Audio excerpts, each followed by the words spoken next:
Hello guys, welcome to I exam भी। मेरा नाम है विक्रम और गाइज आज के हमारे इस वीडियो में हम लोगों ने LIC AAO का जो मेंस एग्जामिनेशन होना है उससे रिलेटेड इंश्योरेंस का जो आपका सेक्टर होने वाला है, जो इंश्योरेंस का वहां पे आपका सेक्शन होगा, उसमें बेसिकली हम आज ये देखेंगे कि उसमें से कौन से टॉपिक ऐसे हैं जो आपके एग्जाम पॉइंट ऑफ व्यू से बहुत इंपॉर्टेंट है, क्या क्या आपको पढ़ना चाहिए, कैसे कैसे आपको पढ़ना चाहिए। ज्यादा बड़ा डिस्कशन नहीं होगा, हमारा शॉर्ट सा ब्रीफ डिस्कशन होगा जिसमें मैं आपको बताऊंगा पर्टिकुलरली इस टॉपिक के अंदर आपको ये चीजें पढ़नी है और उनसे रिलेटेड क्या क्या चीजें इंपॉर्टेंट है। तो गाइस, जैसा कि आपको पता है जो मेंस एग्जामिनेशन है उसमें इंश्योरेंस भी एक बहुत इंपॉर्टेंट रोल प्ले करने वाला है। तो गाइस, जैसा कि आपको पता है LIC के जो असिस्टेंट एडमिनिस्ट्रेटिव ऑफिसर है स्पेशलिस्ट कैडर में, ठीक है, तो इसकी जो वैकेंसी थी आप देख सकते हो, टोटल आपका 168 वैकेंसीज आएगी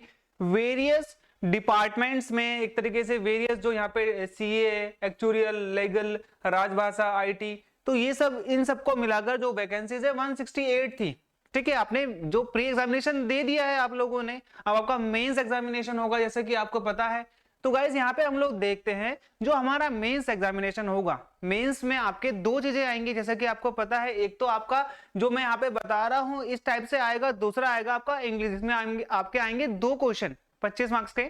ठीक है, तो उसी प्रकार से आप देख लीजिए मेंस का जो फर्स्ट पेपर है इसमें आपने एक और चीज देखनी, इंश्योरेंस एंड फाइनेंशियल मार्केट, एक तरीके से यहाँ पे रिसर्च, एक तरीके से यहाँ पे अवेयरनेस, ये सब चीजें आएंगी। जैसे कि हम लोग आज का जो हमारा मुद्दा है दैट इज इंश्योरेंस अवेयरनेस या फिर इंश्योरेंस नॉलेज बोल सकते हो, तो ये भी सबसे इंपॉर्टेंट है। दूसरी इंपॉर्टेंट चीज यहाँ पे ये होती है कि जो इंश्योरेंस है और फाइनेंशियल मार्केट अवेयरनेस है इसमें आपको टोटल 30 क्वेश्चंस देखने को मिलेंगे। जैसे कि यहाँ पे इन्होंने बता रखा है हर क्वेश्चन 2 मार्क्स का होगा, यानी कि 90 मार्क्स का आपका हर क्वेश्चन 2 मार्क्स का होगा, तो यानी कि यहाँ पे कितना हो गया, 60 मार्क्स हो गया गाइस। ठीक है, 60 में यहाँ पे मिनिमम मार्क्स इतने आपको लाने हैं, कितने हो गए आपके 27, और आपको क्वालिफाइंग के लिए जो अदर्स, ये SC ST के लिए है 27 और अदर्स यानी कि जर्नल के लिए आपको मिल जाएगा 30। तो आपको 50% मार्क्स लाने बहुत जरूरी हैं,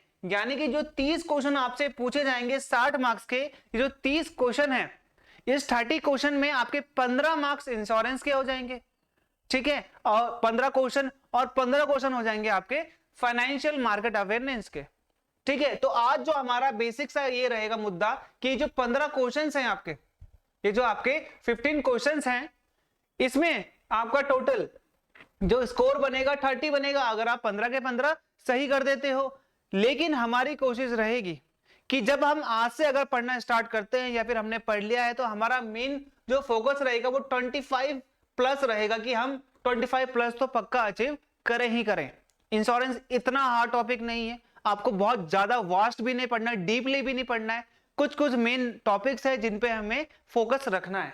तो गाइज यहाँ पे आप देख रहे हो 15 क्वेश्चन आपको देखने को मिल जाएंगे फाइनेंशियल अवेयरनेस के, फाइनेंशियल मार्केट अवेयरनेस के 15 क्वेश्चन आपको इंश्योरेंस रिलेटेड देखने मिल जाएंगे। तो ये आज जो हमारा बेसिक सा मुद्दा है दैट इज इंश्योरेंस की हमने पढ़ाई कैसे करनी है। तो यहाँ पे आप देख लीजिए जो हमारी एक्सपेक्टेड एग्जामिनेशन डेट है तो वो हो गया आपका 31 अक्टूबर 2021, ये एक्सपेक्टेड है गाइज। और गाइज ये बोला गया है अगर सब कुछ ठीक चलता है तो आपका इस डेट में एग्जामिनेशन हो जाएगा। चलिए जो हमारा आज का मेन मुद्दा है उस पे बात कर लेते हैं। उस पे जानने से पहले मैं आपको एक चीज बता देता हूं, LIC AAOIT का जो हमने कोर्स लॉन्च कर दिया है, इस कोर्स में आपको वीडियो लेसन, स्टडी नोट्स हमारे द्वारा प्रोवाइड कराए जाएंगे, साथ ही साथ आप प्रैक्टिस टेस्ट भी दे सकते हो जिससे आपके प्रैक्टिस और ज्यादा बेटर हो जाएगी।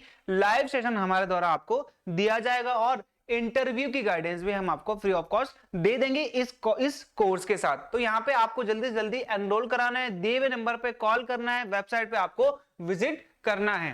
चलिए इंश्योरेंस अवेयरनेस, जैसे कि मैंने आपको बताया 15 क्वेश्चन आएंगे 30 मार्क्स के, जैसा कि बोला गया। इसका डिटेल्ड सिलेबस तो आपको LIC के वेबसाइट में भी नहीं मिलेगा, वहां पर भी इन्होंने बेसिक से बोला है कि जो इंश्योरेंस सेक्टर है उसमें आपको बेसिकली वहां का हिस्ट्री और आपको उसका नॉलेज होना चाहिए। तो यहाँ पे मैं आपको बता देता हूँ, फर्स्ट ऑफ ऑल आपने जो भारत का इंश्योरेंस सेक्टर है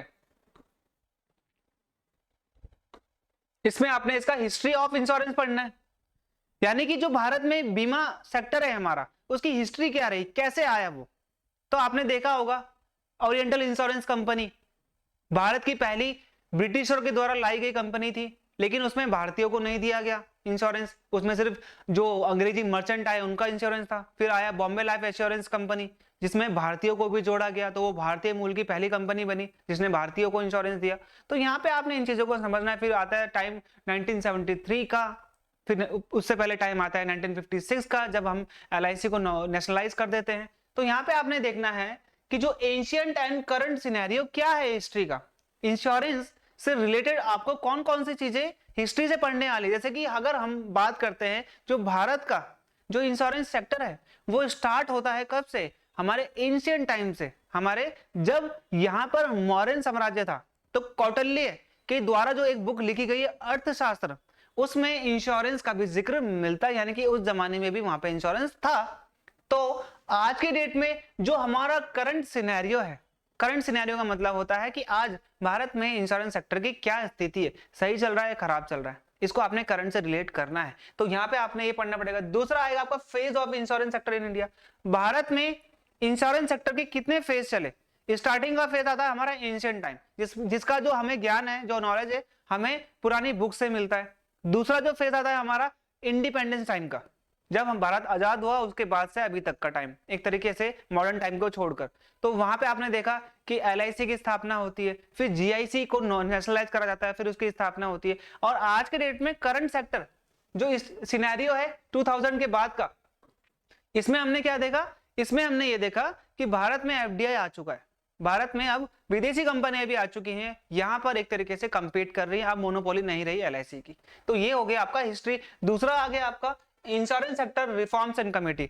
जो हमारा इंश्योरेंस सेक्टर है उसमें किस किस प्रकार से सुधार यानी कि रिफॉर्म्स लाए गए, कौन से कमेटी, एकमात्र कमेटी RN मल्होत्रा कमेटी 1993 में स्टैब्लिश हुई थी। 1994 में इन्होंने अपनी रिकमेंडेशन सरकार को सौंपी थी, जिसके तहत 1999 में IRDAI की स्थापना की गई, जिसको पूर्ण रूप से कानूनी मान्यता मिली 2000 में। तो ये सब आपने इसमें बेसिकली इस पे फोकस करना है। तीसरा आएगा इंश्योरेंस कंपनीज ऑफ इंडिया।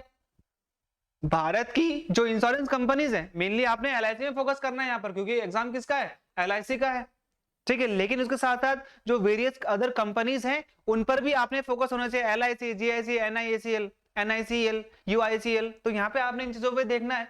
तो सभी के सभी पब्लिक और प्राइवेट सेक्टर कंपनीज जो कि न्यूज में चल रही हैं उन पे आपने मेनली फोकस डालना है, ठीक है। और टैगलाइन तो जरूर, जैसे कि LIC की योगाक्षमम वहामयम, ठीक है, ट्रस्टेड सिंस 1902 आपका NICL, और भी हैं आपातकाले रक्षिष्यामि GIC।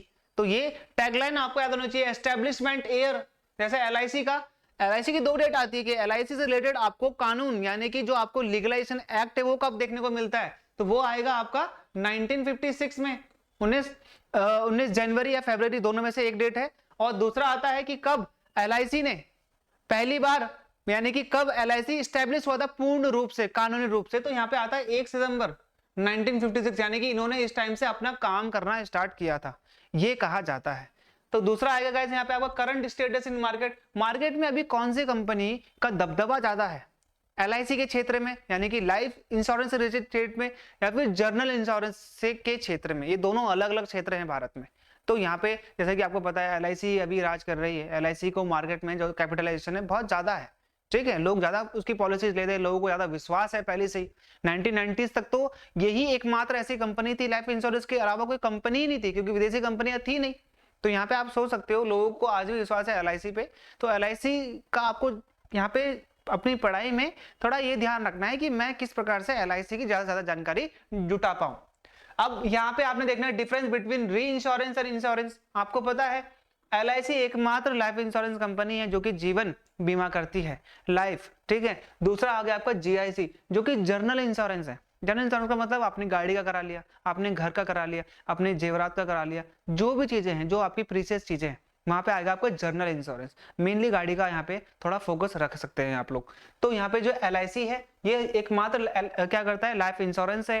री इंश्योरेंस का मतलब क्या होता है, आपको एक इंश्योरेंस प्रोवाइडर इंश्योरेंस दे रहा है, जैसे LIC आपको इंश्योरेंस दे रही है कि हाँ आपसे रिलेटेड आपने हमें इतना पैसा दिया, हम आपको इंश्योरेंस देंगे। अब दूसरी चीज इंपॉर्टेंट ये आई थी कि LIC के पास पैसा कहाँ से आएगा। LIC खुद क्या करती है कि अगर उनका कहीं पैसा कल दिन डूब जाए तो वो खुद क्या करते हैं, अपना पैसा दूसरी जगह दूसरे से इंश्योर करवाते हैं। जैसे कि GIC क्या है, एक री इंश्योरर कंपनी है। तो उसी प्रकार से आपने देखना है कि री इंश्योरेंस का मतलब होता है जो पर्टिकुलर किसी इंश्योरेंस कंपनी का पैसा इंश्योरेंस कर रहे होते हैं, क्योंकि उनको भी तो सेफ्टी चाहिए उनके पैसे की, तो वो होता है री इंश्योरेंस। रेगुलेटरी बॉडी भी पढ़ना बहुत इंपॉर्टेंट है। यहाँ पे आपका आ जाएगा IRDAI, ठीक है, insurance regulatory development authority of India, जो भारत के क्या करती है, एक तरीके से इंश्योरेंस सेक्टर को रेगुलेट करती है। 2000 में एस्टेब्लिशमेंट हुआ था। वर्तमान में जो इसका हेडक्वार्टर है तेलंगाना के हैदराबाद में आपको देखने को मिलता है। तो यहाँ पे आपने इसका जो फर्स्ट हेडक्वार्टर था गाइस वो न्यू दिल्ली था, फिर उसको चेंज कर दिया गया। तो IRDA का संपूर्ण जो यहाँ पे स्ट्रक्चर है, वहां पे आपको देखना है चेयरमैन, वहां पे कितने उनके नॉमिनेटेड मेंबर हैं, कितने उनके पार्ट टाइम मेंबर है, कितने उनके गवर्नमेंट मेंबर है, तो उनके बोर्ड में कितने मेंबर्स आते हैं, ये वर्क क्या है, इसका क्या करती है ये कंपनीज को, एक तरीके से उनका रजिस्ट्रेशन करवाती है, उनको सस्पेंशन करवाती है, उनको टर्म देती है। तो ये भी यहाँ पे IRDA का एक बहुत बड़ा काम है। इनके वर्क देखने हैं आपने, इनके प्रिंसिपल्स देखने हैं आपने, इनके वर्किंग स्ट्रक्चर क्या क्या है, किस किस प्रकार से ये लोग क्या क्या देखते हैं, वो आपने इन पे मेनली फोकस करना है IRDAI में। ठीक है, चलिए आगे बढ़ लेते हैं। LIC की करंटली कौन कौन सी पॉलिसीज हैं। क्वेश्चंस में क्या पूछा जाएगा कि पर्टिकुलरली, जैसे कि यहाँ पे मैं आपको बता दूं, प्रधानमंत्री जीवन ज्योति बीमा योजना PMJJBY, ठीक है, प्रधानमंत्री सुरक्षा बीमा योजना, तो ये दोनों करी है गवर्नमेंट ने। इसमें एक में है 18 से 50 और दूसरे में 18 से 70 वर्ष के जो आयु है उसके बीच में। तो यहाँ पे आपने देखना है कि एज ग्रुप हमेशा अलग अलग होता है। LIC का फायदा कब है, जब वो किसी जवान व्यक्ति का क्या करा है, इंश्योरेंस करा है। आपने देखा होगा जिसकी उम्र कम होती है उसका प्रीमियम कम जाता है, क्योंकि LIC को वो फायदा है, क्योंकि उसकी मृत्यु एक तरीके से उस पर्टिकुलर टाइम में नहीं हो सकती, या फिर एक तरीके से ये मान सकते हैं कि उसको ज्यादा फायदा होगा क्योंकि उसकी अभी एज काफी बची है, वो एडल्ट है, अभी जवान है। तो यहाँ पे आप देख सकते हो LIC की वेरियस पॉलिसीज किस लिए है वो आपने ध्यान देना है। जैसे कि LIC की बीमा ज्योति, LIC बचत प्लस, और भी वेरियस अदर पॉलिसीज हैं, प्राइवेट कंपनीज की पॉलिसीज भी हैं, ठीक है, सुरक्षा योजना, सुरक्षा बीमा, सुकन्या धन, तो ये सब जो गवर्नमेंट ने भी करी है, ये सारे इंश्योरेंस प्लान आपको लर्न होना चाहिए। सारे के सारे का मतलब है LIC पे आपने मेन फोकस करना है, जो कि बहुत ज्यादा चलते हैं। ठीक है, प्लान्स जो LIC प्लान्स भेजता है वो कितने प्रकार के होते हैं, endowment plan, pension plan, term plan, health plan, ULIP का तो बहुत बार ये लोग फुल फॉर्म भी पूछते हैं। ठीक है, यूनिट लिंक इंश्योरेंस प्लान, इसमें होता क्या है कि आपका जो पैसा है वो इन्वेस्टमेंट में भी जा रहा है और इंश्योरेंस भी हो रहा है। हेल्थ प्लान आपको पता है, आपको हेल्थ प्लान में एक पर्टिकुलरली एक टाइम पर ही आपको पैसा देना होता है। ठीक है, टर्म प्लान पर्टिकुलरली 1 साल के लिए, जैसे ये दोनों है, ये दोनों क्या है, टर्म प्लान है, 1 साल के लिए होता है बस ये कि भाई इस अप्रैल से अगले 31 मार्च तक आपको अगर कुछ होता है, मृत्यु होती है, तो आपको इतना पैसा 2 लाख रुपए का जो टर्म इंश्योरेंस है वो आपको दिया जाएगा। एंडोमेंट प्लान, ठीक है, पेंशन प्लान कि भाई आप 60 साल तक पैसा जमा कराएं और 60 साल के बाद अगर आप लमसम पैसा लेना चाहते हैं एक साथ तो आप ले सकते हैं, अदरवाइज आपको 4000 5000 मंथली लेना चाहते हो तो आपको वो भी मिल जाएगा। जिस हिसाब से आपने पैसा जमा कराया होगा उस हिसाब से आपको लाइफ में पेंशन आगे मिलेगी 60 वर्ष की आयु के बाद। ठीक है, अगला देख लीजिए, गवर्नमेंट का क्या इनिशिएटिव रहा। गवर्नमेंट का क्या इनिशिएटिव रहा हमारे इंश्योरेंस सेक्टर में। गवर्नमेंट क्या करती है, FDI फ्लो को बढ़ाती है। तो 2000 में, सन 2000 की बात है, पहली बार IRDA ने रिकमेंड किया कि आपको भारत के इंश्योरेंस सेक्टर में आपको पब्लिक और प्राइवेट कंपनी दोनों में तालमेल बैठाना होगा, क्योंकि उस टाइम पे प्राइवेट कंपनीज नहीं थी। प्राइवेट कंपनीज को आप एंट्री दो। तो यहाँ पे 2014 में क्या होता है कि जो इनका FDI यानी कि फॉरेन डायरेक्ट इन्वेस्टमेंट वो बढ़ा देते हैं 49%। और अभी बात है 19 मई की 2021 की, यहाँ पे 74% कर दिया गया है FDI। 49 से 74% इनको क्या कर दिया गया है, FDI इनका बढ़ा दिया गया है। ठीक है, तो ये आपने देखना है कि FDI से होगा क्या कि जो हमारा इंश्योरेंस क्षेत्र है वो आगे बढ़ेगा। सोशल डेवलपमेंट पॉलिसीज, यानी कि सरकार के द्वारा समाज कल्याण से रिलेटेड पॉलिसीज कौन कौन सी हैं, जैसे मैंने आपको वहां पे बताया PMJJBY सुरक्षा बीमा योजना। तो ये सारी योजनाएं क्या है कि ये समाज के कल्याण के लिए है। पैसा बहुत कम जाता है इसमें, ये इसलिए नहीं है कि सरकार को प्रॉफिट कमाना है, ये इसलिए है कि समाज का विकास करना है। तो गवर्नमेंट बैक पॉलिसीज, कुछ पॉलिसीज होती है जैसे कि आपका आयुष्मान भारत है, जैसे कि आपका और भी इंश्योरेंस, जैसे कि आपका एग्रीकल्चर इंश्योरेंस है, वो गवर्नमेंट बैक करती है उनको, क्योंकि उसमें घाटा होने की संभावनाएं बहुत ज्यादा होती है, इसलिए प्राइवेट कंपनीज वो करने से बचती हैं। तो गवर्नमेंट बैक करती है कि अगर आपको कुछ होगा, उस कंपनी को बोलती है कि अगर आपको कुछ होगा तो हम आपको यहाँ पे हेल्प करेंगे। तो गवर्नमेंट बैक पॉलिसी जैसे कि सबसे मेन उसमें आएगा एग्रीकल्चर इंश्योरेंस, क्योंकि उसमें घाटा होने की ज्यादा संभावनाएं होती है, बहुत ज्यादा होती है। अब ए लास्ट ईयर के इंश्योरेंस रिलेटेड करंट अफेयर्स, जो भी वर्ल्ड में घटित हो रही है घटनाएं, क्या हो रहा है इंश्योरेंस से रिलेटेड, वो आपको पढ़नी बहुत जरूरी है। इसके लिए आपको डेली न्यूज़पेपर पढ़ना एक तरीके से मैं आपको रिकमेंड कर सकता हूं। तो ये गवर्नमेंट की स्कीम्स, गवर्नमेंट नई नई स्कीम्स निकालती है इंश्योरेंस की, आज बोलती है कि हाँ हमने आज और इतने लोगों को इसमें जोड़ दिया है, जैसे कि इलेक्ट्रिफिकेशन में हो गया, जैसे कि आपका इंश्योरेंस सेक्टर में हो गया कि वो लोग ये बोलते हैं कि अब ये लोग भी इंश्योरेंस करा पाएंगे। जैसे कि पहले ये था कि 18 से 50 वर्ष के आयु के लोगों का ही पीएमजेजेबीवाई होगा, लेकिन अब इन्होंने बोला कि 18 से 70 के बीच में भी हम कराने की सोच रहे हैं। तो ये सब आपने देखना है। गवर्नमेंट एग्रीमेंट, कई गवर्नमेंट क्या करती है, एलआईसी से एग्रीमेंट कर लेती है कि अब आप हमारे लिए एलआईसी करें, या पर्टिकुलरली इस ग्रुप के लिए क्या करें, इसका इंश्योरेंस करें, लाइफ इंश्योरेंस, तो हम आपके साथ ये एग्रीमेंट करते हैं, इतने पैसों का एग्रीमेंट करते हैं, वो भी बहुत इंपॉर्टेंट है।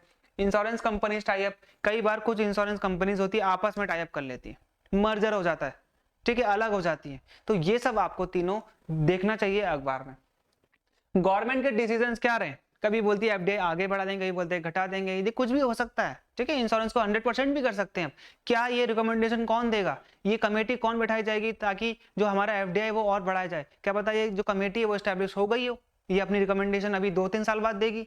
तो ये आपने इस पे ध्यान रखना है। और इंटरनेशनल न्यूज क्या रही है हमारे इंश्योरेंस सेक्टर में, इंश्योरेंस जो सेक्टर है पूरे वर्ल्ड में, इसमें अलग अलग कंपनीज हैं पूरे वर्ल्ड के, जैसे कि ऑस्ट्रेलियन ग्रुप ऑफ इंश्योरेंस, ठीक है, ये भारत में अभी कार्यरत है। तो इसका जो वर्तमान में चेयरमैन कौन है, इसका हेडक्वार्टर कहाँ पर है, जो इंटरनेशनल पॉलिसीज, इंटरनेशनल जो कंपनीज हैं उनके भी हेडक्वार्टर आपको यहाँ पे रखने होंगे, जो कि भारत में कार्यरत हैं। इस चीज का मेन फोकस आपने ध्यान में रखना है, ठीक है। अंत में आपके आता है all insurance related terminologies, premium क्या होता है, ठीक है।